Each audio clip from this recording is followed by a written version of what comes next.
After 2 harrowing years in darkness and captivity, 20 courageous hostages are returning to the glorious embrace of their families, and it is glorious.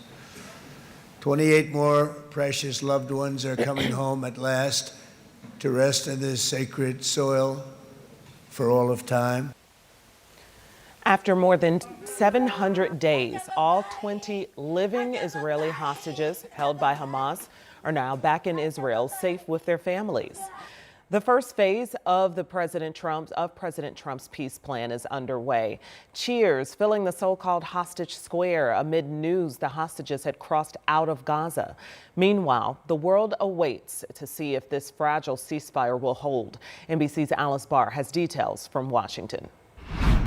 This morning, the first images of Israeli hostages held for 2 years in darkness and deprivation in Gaza, finally back in the light, transferred by the Red Cross to be reunited with their waiting families.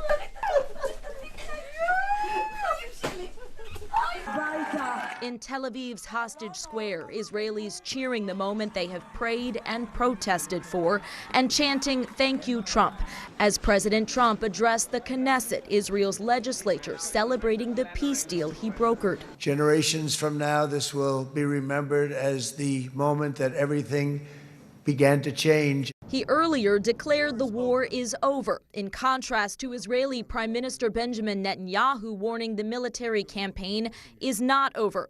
Israel and Hamas have so far agreed to phase 1, the exchange of hostages for Palestinian prisoners while the fighting pauses. Israeli forces pull back to new lines within Gaza and desperately needed aid flows in.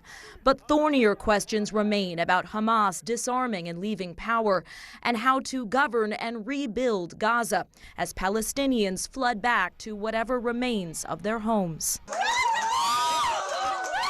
For now, though, an emotional release and rejoicing. This hostage family seeing their loved one first by phone as President Trump met with some hostage families before a peace ceremony in Egypt, marking a major diplomatic achievement and long-sought relief after 2 years of devastating war.